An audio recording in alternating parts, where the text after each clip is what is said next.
Ya, pemirsa Bali TV, saat ini saya sedang berada di seputaran Renon dan kami melihat ada beberapa orang yang sedang membagikan masker. Kita akan coba langsung tanya ada dengan Pak Kadek dari komunitas Semeton Bali Peduli. Pak Kadek, ini dalam rangka apa nih bagi-bagi masker? Ya, ini dalam rangka penanganan COVID-19 Corona yang sekarang ini kondisinya lagi belum stabil, soalnya masih ya gimana, kami dari komunitas memang ini murni terketuk hati kita semua, dari relawan semua juga. Memang ini juga kegiatan kita sebelum-sebelumnya. Ini bagi-bagi masker, jumlahnya berapa yang dibagi? Ini baru awal 200 pieces. Pertama 200. 200 pieces, baru pertama ini hari ini. Ini rencananya ada beberapa yang mau dibagikan atau berapa hari nanti? Kemungkinan besok bisa lagi, tapi masih nunggu maskernya sih. Rencana mungkin 500 pieces. 500 pieces.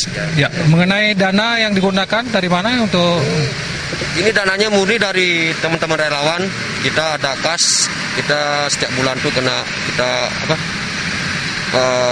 istilahnya kita bikin kas lah setiap bulannya begitu. Kalau ini biasanya kegiatan sosialnya kita juga programnya punya setiap bulan.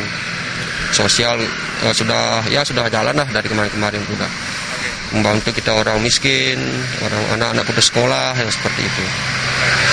Ini sebagai bentuk kepedulian terhadap untuk mencegah penyebaran COVID-19 Corona ini. Ya, yang karena juga yang kita pikirkan kan masker itu sekarang lagi susah dicari. Memang susah sih. Ini aja kita untuk juga dapat lagi pesan sih, masih ada prosesnya berapa hari. Rencana kita mau nambah lagi 300-an. Terima kasih Pak Kadek, terima kasih teman-teman semua ya, semoga ininya bisa berjalan. Demikian tadi wawancara saya dengan kawan-kawan yang sedang membagikan, dan mudah-mudahan ini bisa menjadi inspirasi buat kita bersama untuk bagaimana ikut mencegah penyebaran COVID-19 di Bali. Terima kasih, sampai jumpa di laporan berikut.